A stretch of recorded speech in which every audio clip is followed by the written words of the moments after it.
કોઈ કાયમી દોસ્ત કે કાયમી દુશ્મન નથી હોતું. આ વાત અમદાવાદ મહાનગરપાલિકાની 2026ની આ ચૂંટણીમાં સાબિત થઈ રહી છે. વર્ષ 2021માં જમાલપુર વોર્ડમાંથી એઆઈએમઆઈએમ પક્ષના સાથી તરીકે જીતનારા રફીક શેખ અને મુસ્તાક ખાદીવાલા હવે સામસામે મેદાને ઉતર્યા છે. આ બંને નેતાઓએ એઆઈએમઆઈએમમાંથી રાજીનામું આપ્યા બાદ હવે મુસ્તાક ખાદીવાલા કોંગ્રેસની સાથે, જ્યારે રફીક શેખ અપક્ષ તરીકે ચૂંટણી લડી રહ્યા છે. ગોમતીપુર અને દાણી લીમડા સહિતના વોર્ડમાં પણ આવી જ સ્થિતિ જોવા મળી રહી છે. અંગત રીતે મિત્ર હોવાનો દાવો કરતા ઉમેદવારો અત્યારે મતદારોને રીઝવવા માટે, એકબીજાને પછડાટ આપવા માટે એડી ચોટીનું જોર લગાવી રહ્યા છે. હવે જોવાનું એ રહેશે કે જમાલપુરની જનતા જૂની દોસ્તીને મતોમાં ફેરવે છે કે પછી નવી રાજકીય વિચારધારાને પસંદ કરે છે.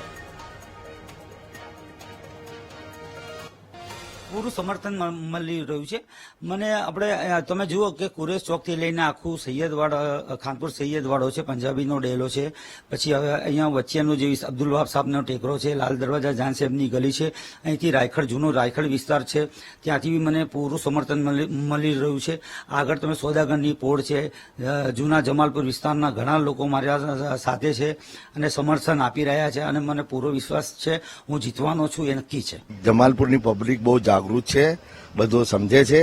ક્યારે અને કયા સમયે કોને મત આપવો એમને સમજાવવાની જરૂર નથી. પબ્લિકના અને વિસ્તારમાં જે પબ્લિકના અમે કામો કર્યા છે તો જન સમર્થન જે અમને મળી રહ્યું છે એના માટે પબ્લિકનો બી હું આપના માધ્યમથી ખૂબ ખૂબ આભાર માનું છું. લગભગ 30-40 વર્ષથી કોંગ્રેસ પાર્ટીએ અહીંયાના જે કામ કરેલા છે, અહીંયાના જે કોર્પોરેટરો કામ કરે છે એમના વિશ્વાસ મૂકીને અહીંયા લોકોની પડઘે રહીએ છીએ. એટલે જનતા અહીંયા કોંગ્રેસને ચૂંટાડતી આવી છે અત્યાર સુધી તો. અને અમારે સુબાથી જ્યાંથી અમને મેન્ડેટ મળ્યું છે ત્યારથી અમે પબ્લિક રાઉન્ડ અને જનસંપર્ક રાઉન્ડમાં છીએ. પબ્લિકનો મોટો પ્રતિસાદ મળી રહ્યો છે અમને. ગોમતીપુર 38 વોર્ડમાં એઆઈએમઆઈએમની પેનલ દ્વારા પ્રચાર પ્રસાર બહુ જ સિસ્ટમેટિક ચાલુ રહ્યા છે.